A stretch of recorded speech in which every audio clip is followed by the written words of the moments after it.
د پخوا زمانې کیسه ده. په یو کلي کې یو غریب سړی اوسېده.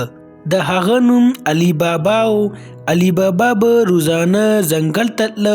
ځنګل نه به لرګي راوړل او هغه به خرڅول. او علي بابا به د خپلې ښځې سره په خوشحالۍ ژوند تیروه. دغسې وخت تیریده. یو ورځ علي بابا ځنګل ته تللی و. لرګي راوړل چې اچانک یې څه اواز واورېدل. هلکه چې دا سو زما په خیال چغله دي، داسې به وکړم چې پټ پشم، څه راته ونه وایي. علي بابا خپل خر په ونه پسې وتړه او په ونه کې پټ کېناسته. یو ساعت پس یو 40 غله په اسونو باندې په ځنګل کې را روانو.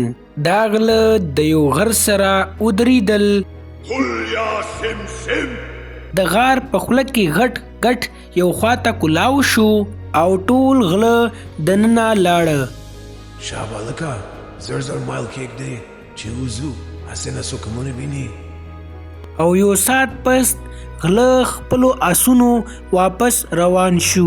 علي بابا په ونه کې ناست دا ټوله ناظره وکته. ډیر حیران هم شه او خوشحاله هم شه. کل جا سمسم.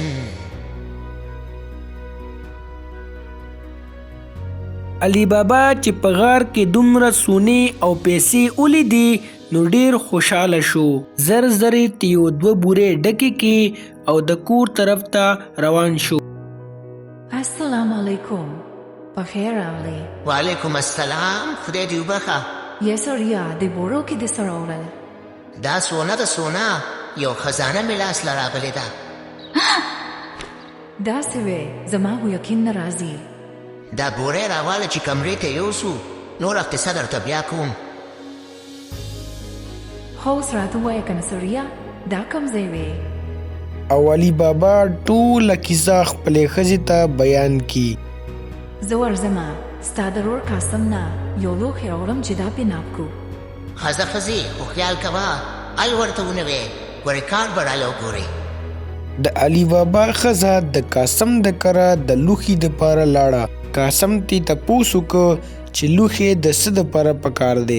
علي بابا ښځې ورته وویل چې علي بابا څه غنم راوړي هغه پې ناب کوو. قاسم مالداره خو ډېر لالچي انسان و. د علي بابا په ښځې یقین نه و او قاسم پټ شان په لوښي باندې شهد ولګول او لوښی ورکړه. علي بابا او ښځې په هغې لوښي باندې د سرو زرو سکې ناب کړې او بیا یې هغه په کور کې پټې په ځمکه کې خښې کړې. کله چې د علي بابا ښځې لوښی قاسم لا واپس کړه، هغې پسې لاندې د سرو زرو یو څو سکې لګېدلې وې چې هغوی نه وې لیدلې. او قاسم چې کله دا سکې ولیدې نو ډېر حیران شو چې د علي بابا سره د سرو زرو سکې د کوم ځای راغلې. په سبا باندې قاسم د علي بابا کور ته لاړه. ورته یې وویل چې کوم لوښی تاسو راوړی و په هغې پسې د سرو زرو سکې نښتې وې او صفا حل راته وایه چې دا دې کوم ځای نه راوړي دي.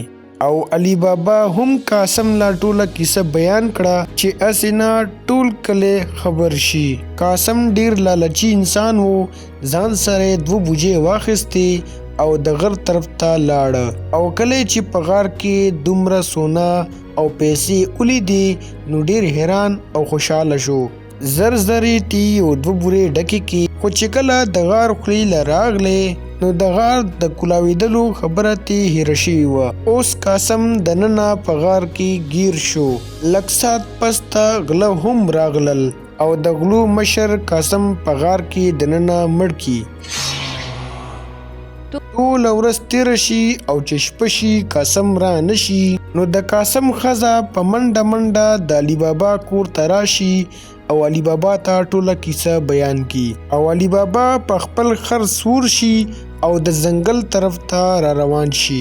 یو ساعت پس علي بابا ته په ځنګل کې د قاسم واسکټ او سپلې ملاو شي او علي بابا پوه شي چې قاسم غلو مړ کړی دی. د دې خبرې یو کال تیر شي. کال پس اوس علي بابا ډیر مالدار وي. په کلي کې په یو غټه بنگله کې اوسېږي.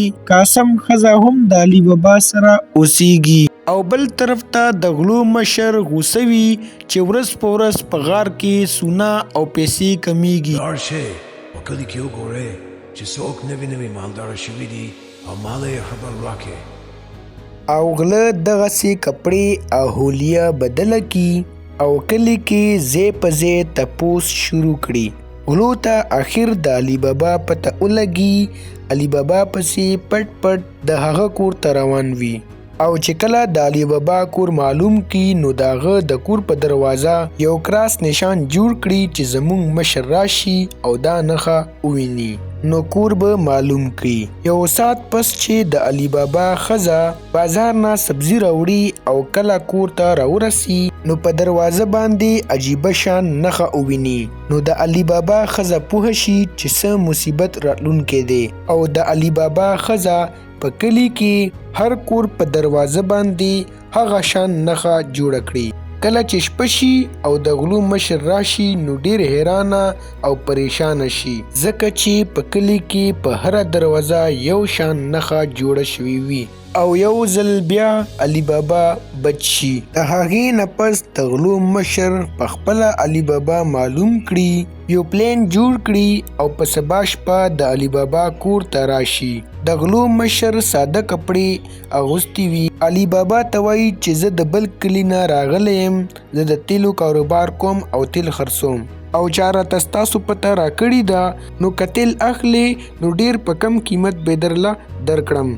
نو علي بابا ورته وایي چې صحیح ده سبا تیل راوړه.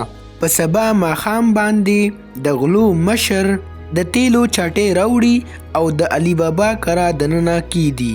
علي بابا ورته وایي چې اوس ناوخته دی دلته شپې ته حصار شه، سحر به پیسې واخلي او بیا به ځي.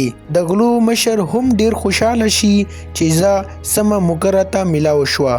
یو ساعت پس چې د علي بابا ښځه د کور دروازه بندوي نو د چا خبرې واوري، ډیره زیاته ویریږي خو چې کله چاټو ته ورجوخته شي او غوږ کیږدي نو خبرې د چاټو نه راځي. کله چې د علي بابا ښځه وګوري نو په غټو چاټو کې غله پټ ناست وي او په وړو چاټو کې تیل پراته وي. خو د علي بابا ښځه په ټوله کیسه پوه شي او د علي بابا ښځه په یو غټ لوښي کې تیل واخلي، ښه سم یې ګرم کی او بیا په یو یو چاټې کې تیل واچي چې د هغې د وجې ټول غله وسوځي او مړه شي. یو ساعت پس چې د غلو مشر راوځي او غلو ته اوازونه شروع کړي نو د یو کس اواز هم نه خیږي. د غلو مشر ډیر غوسه شي خو چې کله چاټو کې وګوري نو ټول غله مړه پراته وي. د غلو مشر چې دا وویني نو سخت ویریږي او لاړ شي وتښتي. د علي بابا ښځه علي بابا ته ټوله کیسه بیان کی. علي بابا هم ډیر خوشحاله شي او دې نه پس علي بابا بغیر سیرې په کلي کې یو غټ کاروبار شروع کړي او د خپلې ښځې او د خپلې ورندار سره په خوشحاله ژوند تیروي.